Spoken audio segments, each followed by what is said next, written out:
తెలుగు ప్రజల ఆత్మగౌరవ ప్రతీక నందమూరి తారక రామారావు జయంతి సందర్భంగా తెలుగు రాష్ట్రాల్లో ప్రత్యేక కార్యక్రమాలు నిర్వహించారు. ఈరోజు ఎన్టీఆర్ ఘాట్ వద్ద కూడా చాలా ప్రత్యేకమైన కార్యక్రమాలు నిర్వహించారు. ఎన్టీఆర్ జాగృతి ప్రెసిడెంట్ డాక్టర్ ఎస్ రావు గారు కూడా మనతో పాటు ఉన్నారు.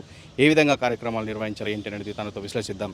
సార్ నమస్తే. సార్ చెప్పండి సార్, ఈరోజు అన్నగారి యొక్క 103వ జయంతి పుట్టినరోజు అందరికీ శుభాకాంక్షలు తెలుపుతూ అన్న ఎన్టీ రామారావు గారు ఒక బలమైన సంకల్పంతో, ఎందుకంటే అన్నగారు రాజకీయ రంగంలో ప్రవేశించక ముందు కొన్ని వర్గాలకి రాజకీయం అనేది కొన్ని వర్గాలకి సీమితమైపోయి ఉండేది. కానీ అదంతా గమనించి అట్టడుగు వర్గాలు రాజకీయ, ఎందుకంటే ఆ రోజు అంబేద్కర్ గారు చెప్పారు, ఏ కులానికైతే ఏ సామాజిక వర్గానికైతే రాజకీయంగా రాజ్యాధికారం రాదో ఆ కులాలు ఆ యొక్క సామాజిక వర్గాలు అంతరించిపోవడం ఖాయం అని చెప్పేసి అంబేద్కర్ గారు చెప్పారు. ఆ రోజే దాన్నే పాటిస్తూ అన్నగారు కూడా ఎన్టీ రామారావు కూడా అదే చేశారు. అట్టడుగు వర్గాల నుంచి అన్యాయానికి గురవుతున్నటువంటి అట్రాసిటీస్ గురవుతున్నటువంటి వాళ్ళని అణగారిన కులాల నుంచి సామాన్యుని తీసుకొచ్చి విద్యావంతులను తీసుకొచ్చి ఎమ్మెల్యేలు చేశారు.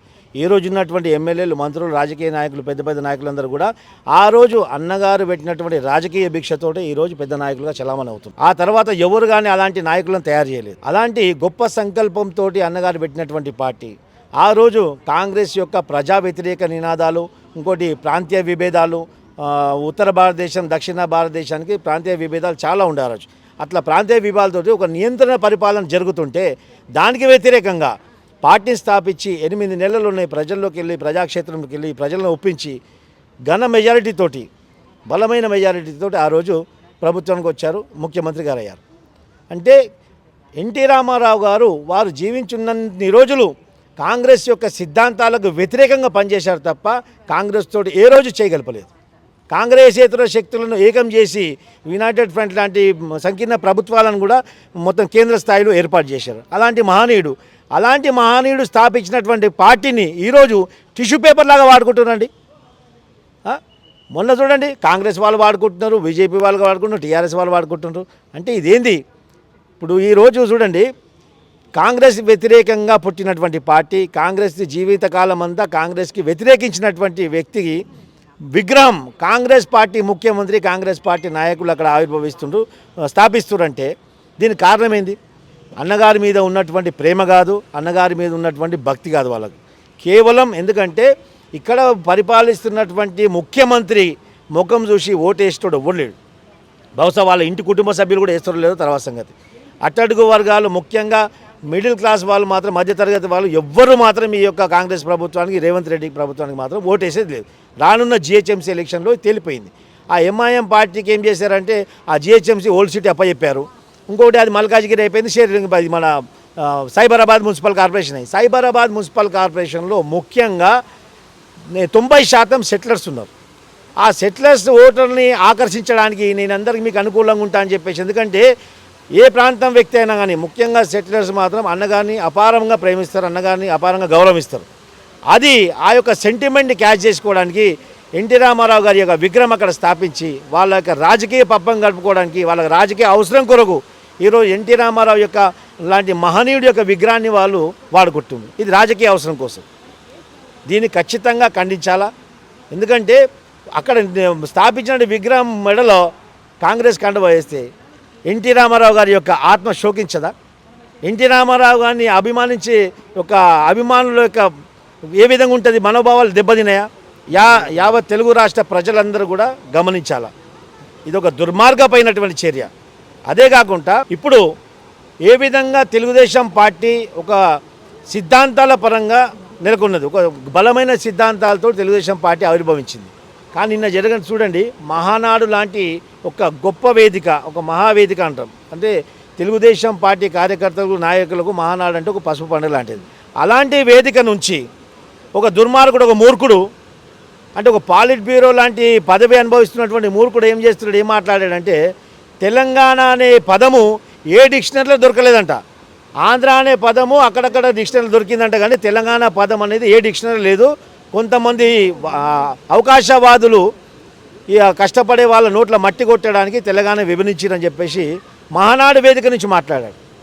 అంటే నేను అనుకున్న ఈ మీడియా సందర్భంగా ఈ మీడియా ద్వారా నేను అడుగుతున్న ఆ దుర్మార్గుడికి, ఆ మూర్ఖుడికి, ఆ యూజ్లెస్ ఫెలోకి, ప్రణబ్ కమిటీకి తెలంగాణ విభజించడానికి మొట్టమొదటి లెటర్ ఎవరు ఇచ్చిన నాయన?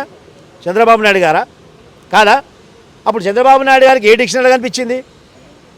ఇది అవగాహన లేకుండా ఇట్లా పనికిరాని వాళ్ళని దద్దమ్మలను తీసుకొచ్చి పదవులు ఇస్తే ఇలాంటి పనికిరాని మాటలే మాట్లాడతారు. ఇది చంద్రబాబు నాయుడు యొక్క తప్పిదం.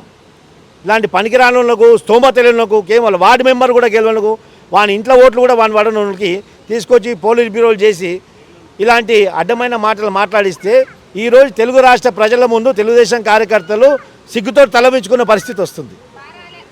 ఈరోజు ఆంధ్రలో ఉండి ఆడ ఆ విజయవాడ నుంచి నువ్వు తెలంగాణ పదం చేయడం ఇక్కడ నీ గురించి అందరూ ఎదురు చూస్తున్నారు. ఈరోజు తెలంగాణ యావత్ యువకులంతా కూడా ఇది ఎదురు చూస్తున్నారు. తెలంగాణ గురించి ప్రాణాలు అర్పించినటువంటి అమరవీరుల కుటుంబాలను ఎదురు చూస్తున్నారు. అంటే మాకు పిచ్చిలేసి మా కుటుంబ సభ్యులు ప్రాణాలు అర్పించుకున్నారా? నువ్వు మదం ఎక్కి అక్కడ తెలంగాణ ఎక్కడ డిక్షనరీలో కనిపించలేంటవా? అంత అనుచితంగా మాట్లాడతావా? నువ్వు రా ఇక్కడికి విజయవాడ నుంచి ఇక్కడ హైదరాబాద్కి ఎట్లా వస్తావో వీళ్ళందరూ చెప్పుల దండతో నీకు రెడీ ఉన్నారు స్వాగతం పలకడానికి. లేకుంటే నిన్ను ఏ విధంగా సమర్థిస్తుంది తెలుగుదేశం పార్టీ? తెలుగుదేశం పార్టీ నుంచి ఈ బక్కన్ నర్సులు ముందు బర్తరఫ్ చేయాలి. లేకుంటే కాలర్ పట్టుకొని కార్యకర్తలు తెలంగాణ యువకులందరూ కూడా బయటికి వెళ్ళగొడతారు. వీడు తెలంగాణలో ఉండే కాబిలే లేడు. ఈ పార్టీని భ్రష్టు పట్టిస్తుండు. పార్టీలో అనేకమైనటువంటి నాయకులను సర్వనాశనం చేస్తుండు.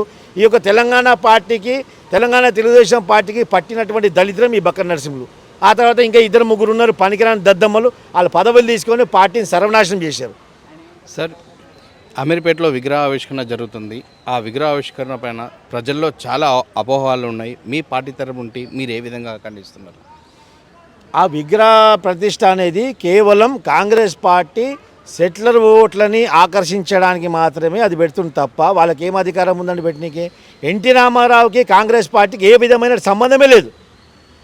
ఎన్టీ రామారావుకి వారు జీవించున్నంతసేపు కాంగ్రెస్ యొక్క దుర్మార్గపు చర్యలని, వాళ్ళ యొక్క మోసపూరితమైనటువంటి సిద్ధాంతాలను వ్యతిరేకంగా పనిచేసిండు. మిమ్మల్ని వ్యతిరేకించే వ్యక్తిని మీరు ఏ విధంగా ఎవరైనా పెడతారా? స్టాచ్యూని ఎవరైనా ఫోటోనా పెడతారా? ఏకంగా విగ్రహం పెడుతుండ్రు. దీనికి అర్థమైంది, ఎన్టీ రామారావు లాంటి మహనీయుని వారి యొక్క విగ్రహాన్ని మీ రాజకీయ అవసరాల కోసం వాడుకుంటున్నారు. దీనికి నిమ్మకు నీరెత్తినట్టు తెలుగుదేశం పార్టీ కూడా వ్యవహరిస్తే, తెలుగుదేశం పార్టీ వివరించినా ఇంకెవరు వివరించినా మాలాంటి కరడు కట్టిన తెలుగుదేశం వాదులు అన్నగారిని అభిమానించే అభిమానులను మాత్రం ఖచ్చితంగా ఊరుకోము. ఖచ్చితంగా మేము ఖండిస్తాం కూడా. అందుకే ఖండిస్తున్నాం, ప్రజల్లో చైతన్యం తీసుకొస్తాం. ఎన్టీ రామారావు గారు ఒక టిష్యూ పేపర్ కాదు మీరు ఇష్టం ఉన్నట్టు వాడుకోవడానికి. ఆయన ఒక మహనీయమైనటువంటి వ్యక్తి, ఎన్నో సంస్కరణలు తీసుకొచ్చినటువంటి వ్యక్తి, పట్వారి వ్యవస్థను రద్దు చేసినటువంటి వ్యక్తి, ఆడపిల్లలకు ఆస్తిలో సగభాగం హక్కిచ్చినటువంటి వ్యక్తి. అలాంటి అనేక సంస్కరణలు తీసుకొచ్చింది ఆయన. కేవలం ₹1 జీతంతో పనిచేసిన ముఖ్యమంత్రి ఈరోజు దేశవ్యాప్తంగా ఎక్కడా లేరు. అలాంటి చరిత్ర సృష్టించిన వ్యక్తి, ఆ వ్యక్తి విగ్రహాన్ని నువ్వు రాజకీయ పబ్బం గడుపుకోవడానికి నువ్వు వాడుకుంటున్నావు. దీన్ని ఎవరైనా ఖండించొద్దా? ఓకే సార్, ఎన్టీఆర్ జయంతి సందర్భంగా మీ పార్టీ తరపు నుండి రాష్ట్రాల్లో ఏ కార్యక్రమాలు నిర్వహించారు ఈరోజు మీ పార్టీ తరపు నుండి? ఎన్టీఆర్ జాగృతి తరఫు నుంచి రక్తదాన శిబిరాలు, వైద్య శిబిరాలు, మనకి అనాథాశ్రమంలో పనులు పంపిణీలు ఇవన్నీ కూడా చేయడం జరిగింది. అదేవిధంగా ఎన్టీఆర్ జాగృతి తరఫున యావత్ యువతనందరికీ కూడా ఒక పిలిపిస్తున్న, ఒక మెసేజ్ ఇస్తున్నా. ఎందుకంటే రాజకీయాలలో చదువుకున్న వాళ్ళు విద్యావంతులు రావాలి. విద్యావంతులు రాజకీయాల్లో వస్తే ఏమవుతుంటే సంస్కరణలు మంచివి జరుగుతాయి. ఎందుకంటే రాజకీయాల వైపు ఈ యొక్క చదువుకున్న విద్యావంతులు రావట్లేదు. దాంతో ఏమవుతుంది, సమాజంలో మన పక్కన కూర్చునే స్తోమత కూడా లేనటువంటి వ్యక్తులు, దొంగలు, దోపిడీదారులు, మోసగాళ్ళందరూ కూడా రాజకీయ రంగంలో వచ్చి ఓట్లు కొనుక్కొని ఈరోజు పదవులు ఆదరిస్తే వాళ్ళు ఎమ్మెల్యేలుగా, ఎంపీలుగా అక్కడ చట్టసభల్లో ఉంటే, చట్టసభ ఏంది, రేపు దేశ భవిష్యత్తు నిర్ణయించే యొక్క సభ. దేశ భవిష్యత్తు మనం ఎవరి చేతిలో పెడుతున్నాం? దొంగల చేతిలో పెడుతున్నాం. అప్పుడు ఏం జరుగుతుంది? ఇలాంటి అనర్థాలే జరుగుతాయి. ఈరోజు దొంగలు రాజ్యం వెళ్తున్నారు. ఈ దొంగల రాజ్యాన్ని మొత్తం నిర్మూలించాలంటే యువత రాజకీయాల్లోకి రావాలి, చదువుకున్న యువత రాజకీయాల్లోకి రావాలి. అప్పుడు రాజకీయాలు అనేది మొత్తం భ్రష్టు పట్టిన రాజకీయాలు అనేది మొత్తం ప్రక్షాళన జరుగుతుంది. ఆ రోజు అన్నగారు కూడా అదే చేశారు. మళ్ళీ అలాంటి అన్నగారి యొక్క సిద్ధాంతాలు ముందుకు తీసుకుపోయే విధంగా మేము ఎన్టీఆర్ జాగృతి తరఫు ముందుకెళ్తాం. ఇప్పుడైనా తెలుగుదేశం పార్టీ కార్యకర్తలు, మా నాయకులందరూ కూడా స్పందించి ఈ కాంగ్రెస్ ప్రజా వ్యతిరేక విధానాలని, సిద్ధాంతాలకు వ్యతిరేకంగా పోరాడి ప్రజాస్వామ్యబద్ధంగా ఈ యొక్క రాజకీయాలు ముందుకు తీసుకెళ్తే అందరూ కూడా సహకరిస్తారు, హర్షిస్తారు. లేదంటే ఖచ్చితంగా ఎన్టీఆర్ జాగృతి ముందుకెళ్తుంది. ఎన్టీ రామారావు గారి యొక్క రాజకీయ వారసులుగా మేమే ప్రకటించుకోబోతున్నాం. సో ఈ విధంగా డాక్టర్ ఏఎస్ రావు గారు ఎన్టీఆర్ జాగృతి పార్టీ తరపు నుండి చాలా మంచిగా స్పందించారు. కెమెరామ్యాన్ మహేష్తో N6 టీవీ.